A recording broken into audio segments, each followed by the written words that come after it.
Hey guys, it's Chantel. Because I'm in a new house, I feel like I need to introduce who I am. Welcome to my continued chaos of my home. Those boxes are a bunch of books that I probably need to get some kind of shelf or something for in here. We'll figure it out. Today I am here to talk about my TBR for June. And let me tell you how excited I am for June. Understandably, the last couple of months have been slacking in the reading department. I knew that I don't want to pressure myself to read, but I enjoy reading. Reading is a relaxing and fun thing for me, so when I don't have time to read, it makes me sad, you know? So I have plans to hopefully in the next couple days get my house a little bit more settled and do some good reading in June. I've picked a decently large TBR. I still haven't unpacked all my books, so I just kind of grabbed the ones that I saw that looked interesting. I probably will forget a book or two that I decide to read. I also would really like to join a bunch of readathons this summer. I put a post on my community tab asking people for June or summer readathons, and I'm definitely going to be doing Tiffany's book bingo, but I haven't spent any time looking at that yet. So I might do a separate video sharing books I want to read for that, or a separate summer TBR. I'm also thinking, I have an idea for a summer readathon for 10 days or something, because notoriously summer for me, my reading takes a dive because we're usually busier in the summer. But now I live in a city where I don't know anyone, so I don't foresee myself being super busy for the next little bit. So I'm hoping lots of reading will occur. I will go through my stack here. At this point, I do not remember what June's Read Your Bookshelf prompt is. I will look that up right away. One thing I know I'm going to be reading is Mr. Parker Pyne, Detective.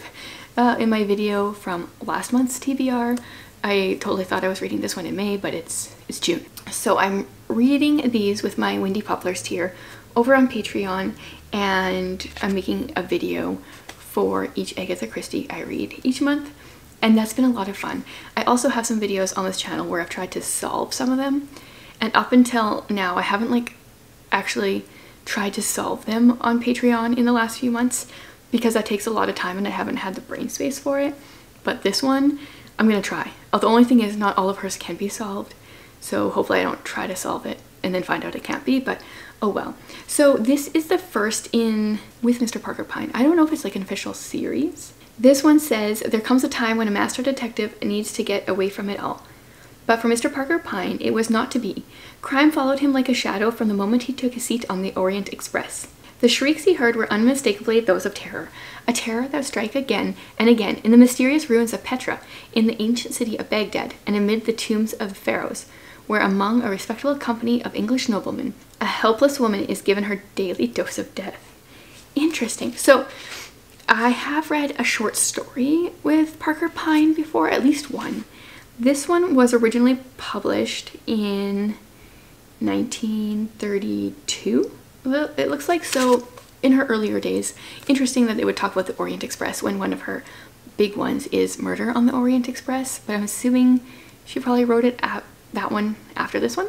So not every Agatha Christie has been a winner for me. There's definitely some that are better than others, but I do find her later ones kind of go downhill, and since this is earlier in her career, hopefully this one will be a good one. Then each month I pick a patron of the month, and they get to look through my list of books that I own that I have not read and pick one out for me to read, and if they want they can buddy read it with me. And this month, for June, my patron of the month picked Another Gospel by Alyssa Childers. So this is the first of two books that I've hauled by her recently. I found this one at the thrift store for $1, I think.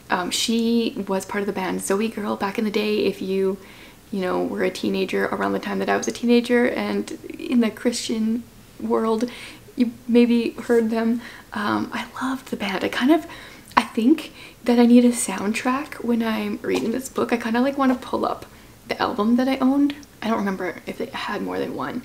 but like I'll remember which ones I knew, and I kind of want to listen to it while I'm reading this. But anyway, the subtitle here is "A Lifelong Christian Seeks Truth in Response to Progressive Christianity."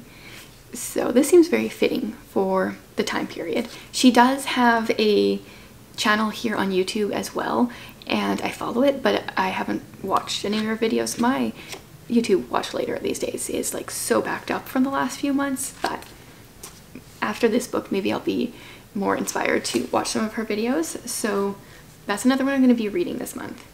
I'm going to quickly pull up my Read Your Bookshelf challenge and figure out what I'm supposed to be reading in June. I totally forget. Okay, and I'm gonna apologize for the background noise. The people driving the machinery behind my house, they must have been on lunch break or something, but they're back now. Okay, so I am doing the Montgomery side for the Read Your Bookshelf challenge for right now. If you guys have no idea what I'm talking about, I have a whole video, but pretty much this year you can choose to be on the Doyle side or the Montgomery side, and there are a couple times throughout the year where you can switch back and forth. So far I've stuck with Montgomery the whole time, but we're doing a book of poetry for Montgomery side, and so the book I need to read is Lucy Maud Montgomery's poetry. One of my worst covers of a book that I own. It's also kind of bright, but like, isn't that like, that leaves a lot to be desired. Yeah, so I have this book of poetry by her and I have not read it, so that's what I'm going to be reading for sure.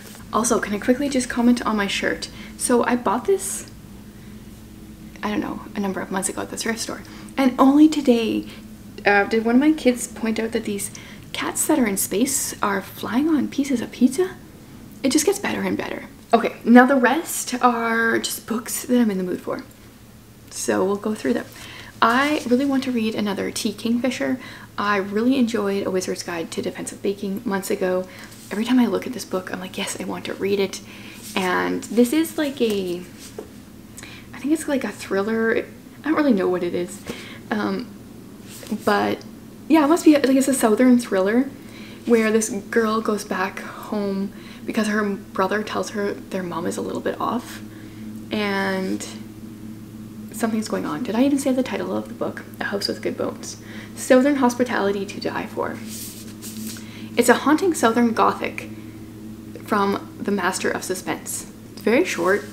It's just over 200-ish pages, so I feel like it will be a fast page turner because it is a suspense story and a short one. Probably not like the typical summer read, but I don't know, I think it'll be fun.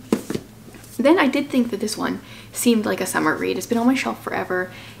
I don't even really know why I bought it years ago. Something Good by Vanessa Miller. This has been on a TBR before and I never got to it. But in this one we follow 3 women that are linked somehow. This woman is driving a car and then she hits somebody. It leaves some guy paralyzed. But then I think there's other women that are kind of like linked to this accident, and I think the story is all about them. I'm not really even sure. So the cover looks like a feel good, I don't know, it just gives you like those happy vibes, whereas it seems like it's pretty deep. But it says here, this inspirational novel reminds readers that differences may separate us, but if we cling to each other, God can bring something good out of our very worst moments. So I'm curious, and I have no idea if Vanessa Miller has written other books. 3 Women, 2 Mistakes, One Surprising Friendship That Changes Everything. So that's gonna go on my stack. Then I've been meaning to start the series for a while, and I really appreciate your guys' input when like knowing where I should start with books. Okay, I don't know if the camera picked that up, but like my toothbrush just started randomly vibrating by itself. Anyway, I really appreciate your guys' opinions on where to start with things, but sometimes you guys don't agree and then I don't know who to believe. So I googled it, and I'm going to be reading Shadow and Bone in June. So some people say read this series first, some people say doesn't matter, you can start with 6 of Crows, but from my understanding most people online say this series, I think this one's a trilogy, and I own this book plus 6 of Crows, and none of the other books in the series. But I'm gonna start with this. I don't actually know anything about it. Alina doesn't expect much from life. Orphaned by the border wars, she is sure of only one thing: her best friend Mal and her inconvenient crush on him, until the day their army regiment enters the fold, a swath of unnatural darkness crawling with monsters. And when their convoy is attacked and Mal is brutally injured, Alina reveals a dormant power not even she knew existed. So I've heard good things about this series, and definitely in my fantasy period, so want to read this and then go on to Six of Crows after I've finished this trilogy. Speaking of fantasy, I got a couple more in that vein. I just shared this in the book haul. It is Rosefire by Carolyn Claire Gibbons. This one says, perhaps it's a coincidence that Anya arrived on Karen's doorstep without a past and with great skill in magic, the same night that Crown Prince Lauren died. But Karen is not certain she believes in coincidence anymore. I really struggle with how to pronounce things, so I'm sorry if I'm saying things wrong. Yeah, so I got a couple books from the Bandersnatch publisher, this one and then the first book in a series. So since this one is a standalone, I thought I would start with this and then go on to the series. This one is more steampunk, I would say. So this is book 2 in the Turum Archive, Mantles of Oak and Iron by Janelle Leanne Schmidt. I read book 1 in March, maybe February, and really enjoyed it. In that one, we follow 2 friends that are going to university. They're traveling there to the city and they use a flying airship to get there.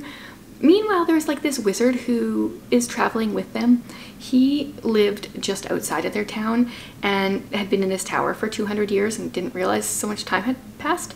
And then while they're traveling, their airship gets attacked by a band of pirates, and one of the pirates is another one of our perspectives. So we mostly follow one of the friends and the pirate as our main perspectives. And so I don't really know where we're going from here. And when it's book 2, I don't want to give spoilers. So I don't really want to read the back in case it spoils, like for you guys, in case it spoils too much of what happened in book 1. But the ending of that book, like the second half, like really ramped up, and now I need to see where it goes. So I'm gonna read book 2. And then I have 2 nonfiction books. So when I hauled this one a couple months ago, I said this is kind of like the time I wanted to read it. It's Growing Boldly by Emily Lay. I used to watch or listen to a podcast. She did something with Lara Casey that I enjoyed back in the day, and I don't even remember what it is now. So this is Dare to Build a Life You Love. This is a Christian, I don't really even know what it is. I found it on Book Outlet, and first of all, the colors scream summer and heart over hustle.